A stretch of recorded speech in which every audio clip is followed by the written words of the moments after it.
کبھی کبھی انسان کا دل کسی چیز کے لیے بہت تڑپتا ہے، اتنا کہ اس کے لیے صبر کرنا بھی مشکل ہو جاتا ہے۔ انسان ہر روز اس چیز کو حاصل کرنے کے لیے ہر اس لمحے دعا کرنے کی کوشش کرتا ہے جو لمحہ دعا کے لیے افضل ہے، اور اس کی آنکھیں اپنی مانگی گئی دعا کے قبول ہونے کے انتظار میں ہر روز ادھر ادھر تکتی رہتی ہیں، اور یہ تو بھول ہی جاتی ہیں کہ اللہ نے ہر چیز کو عطا کرنے کا ایک محسوس اور بہترین وقت مقرر کر رکھا ہے۔ ہمیں یاد رکھنا چاہیے کہ اگر ہمیں کسی چیز کو حاصل کرنے کی اتنی چاہت ہے تو اس چاہت کرنے والے دل کا مالک کون ہے؟ یہ چاہت بھی تو اسی رب نے دل میں ڈالی ہے تاکہ تم اس کے لیے دعا کر سکو، اور وہ تمہاری خواہش کو بہترین کر کے تمہیں عطا کر سکے، اور وہ تو خواہش ہی دل میں تب ڈالتا ہے جب وہ تمہارے نصیب میں لکھ دیتا ہے۔ دعا تو بس ہمارے ہی درجات بلند کرنے کا ایک ذریعہ ہے۔ ہم چاہتے ہیں ہم مانگیں اور ہمیں فوراً مل جائے، ہم انتظار نہیں کرتے، مایوس ہو جاتے ہیں، لیکن کیا پتہ خدا اس وقت ہمارا صبر ہی آزما رہا ہو، وہ دیکھنا چاہتا ہو ہم اس سے مانگ کے اس پر یقین کس حد تک کرتے ہیں۔ سکون ڈھونڈتے ہیں ہم، حالانکہ سکون تو یہی ہے اس ذات سے مانگ کے اس پہ چھوڑ دو سب کچھ۔ جو مانگا اگر وہ ملا تو بہتر ہے، اور اگر نہیں ملا تو بہترین ملے گا۔ اس یقین کے ساتھ دعا وقت، حالات اور نصیب بدلنے کی طاقت رکھتی ہے۔ دل سے مانگیں اور پھر اس پہ صبر کریں، اور صبر یہ نہیں کہ آپ کمزور نہیں پڑ سکتے، آپ صبر رکھتے ہوئے بھی ٹوٹ سکتے ہیں، لیکن اپنا ٹوٹنا لوگوں کو کبھی مت دکھائیں، اپنے آنسو لوگوں کے آگے ضائع مت کریں۔ آپ کے آنسوں کی قدر خدا کے علاوہ کسی کو نہیں ہے، وہ دیکھتا ہے اس کا بندہ کیسے اس کے پاس آیا ہے، اور وہ سنبھالتا ہے۔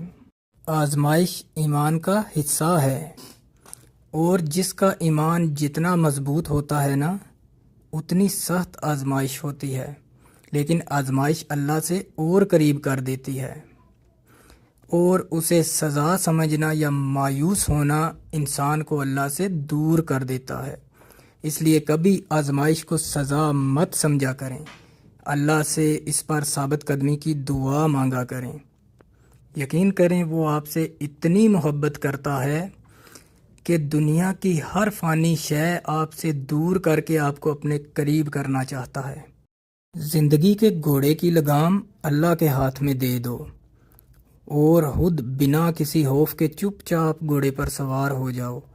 تم نے اسے بتا دیا ہے نا کہ کہاں جانا چاہتے ہو، تو بس پھر تمہیں وہاں کیسے پہنچنا ہے یہ سوچنا اب تمہارا مسئلہ نہیں ہے۔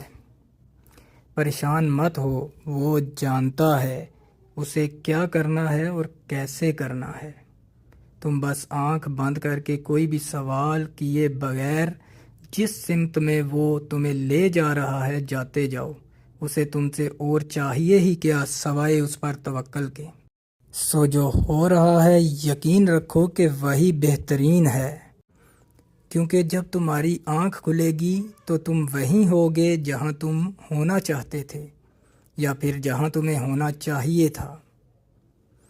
اللہ بہتر جانتا ہے کہ ہمارے لیے کیا بہتر ہے اور کیا نہیں، وہ ہمیں وہی عطا کرتا ہے جو ہمارے لیے بہترین ہوتا ہے۔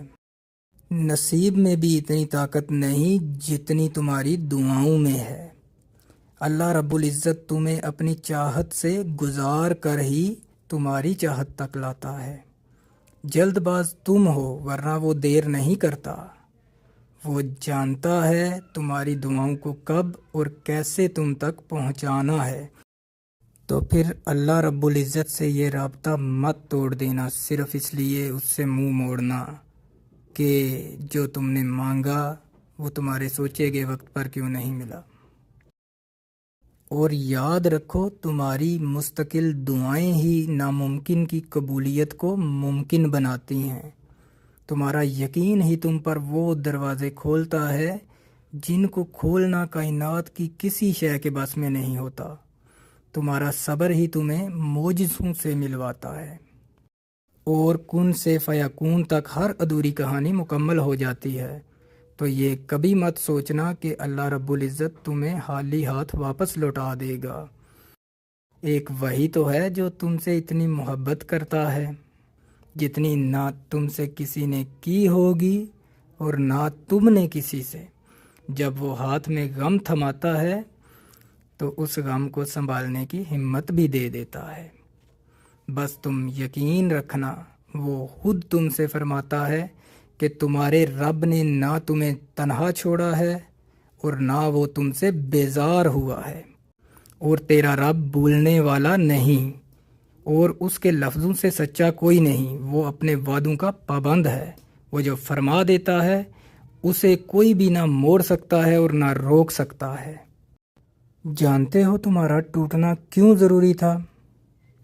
یہ بتانے کے لیے کہ اللہ کے سوا تمہارا کوئی نہیں۔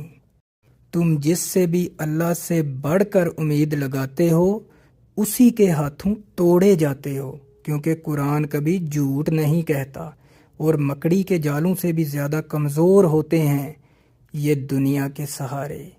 بس تمہیں توڑنے کا مقصد تکلیف میں مبتلا کرنا نہیں بلکہ اپنے رب کی پہچان کروانا ہوتا ہے، اور جب تم اپنے رب کی پہچان کر لیتے ہو تب تم اس کی رضا میں راضی رہنا سیکھ لیتے ہو۔ پھر وہ رب اپنی رضا میں راضی رہنے والوں کی رضا بھی کبھی ادھوری نہیں رہنے دیتا۔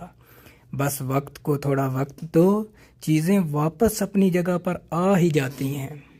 اور جانتے ہو آزمائش کب شروع ہوتی ہے؟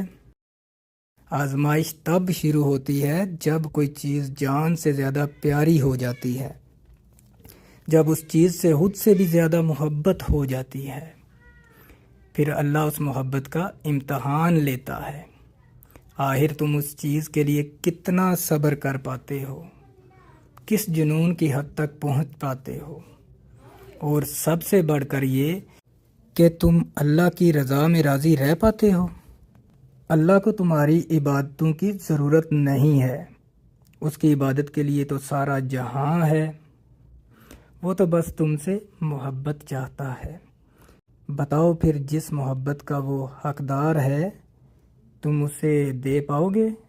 آزمائش تو مختصر سی ہوتی ہے، پھر وہ ہر چیز دگنی کر کے واپس کر دیتا ہے، مگر تم یہ بات سمجھنے میں بہت دیر لگا دیتے ہو، تبھی تو تم اکثر بے سکون رہتے ہو۔ امتحان تو تب ہی ختم ہوتا ہے جب تم آگے بڑھنا سیکھ جاتے ہو، جب دماغ کی رگیں 100 طرح کی الجھنوں میں ہوں اور اسباب کی جگہ سوالیہ نشان آ جائے۔ اس وقت اس بات پر یقین رکھنا کہ اگر اللہ چاہے تو آگ جلا نہیں سکتی، سمندر ڈبو نہیں سکتا، مچھلی نگلنے کے باوجود ہضم نہیں کر سکتی، اور چاند 2 ٹکڑے ہو جاتا ہے۔ اور سنو، جب دعاؤں میں ہاتھ اٹھاتے وقت دل بار بار قبولیت کا یقین دلائے تو سمجھ جاؤ یہی اشارہ ہے کہ تمہیں مانگتے رہنا ہے، کیونکہ دل کو پختہ یقین تب ہی ہوتا ہے جب اللہ تمہاری دعائیں قبول کرنا چاہتا ہے۔ اور ایسا تو نہیں ہے کہ اللہ کبھی کسی کی تکلیف کو بھول جاتا ہے یا وہ فیصلے کرنا بھول جاتا ہے۔ وہ ہر چیز، ہر تکلیف جس کو دنیا بھول جائے یا سمجھ نہ پائے وہ اللہ کو یاد رہتی ہے، اور تمہارا رب تو بہترین فیصلے کرتا ہے، انصاف کرتا ہے۔ پھر تم مطمئن ہو جاؤ، تمہارا رب کبھی کچھ بھی نہیں بھولے گا، وہ تمہارے دل کو مطمئن کر دے گا۔ اور سنو، تم ضرور وہ دن دیکھو گے جب 70 ماؤں سے زیادہ محبت کرنے والا تمہیں اپنی محبت کا رنگ دکھاتے ہوئے راضی کرنے میں کوئی کسر نہیں چھوڑے گا۔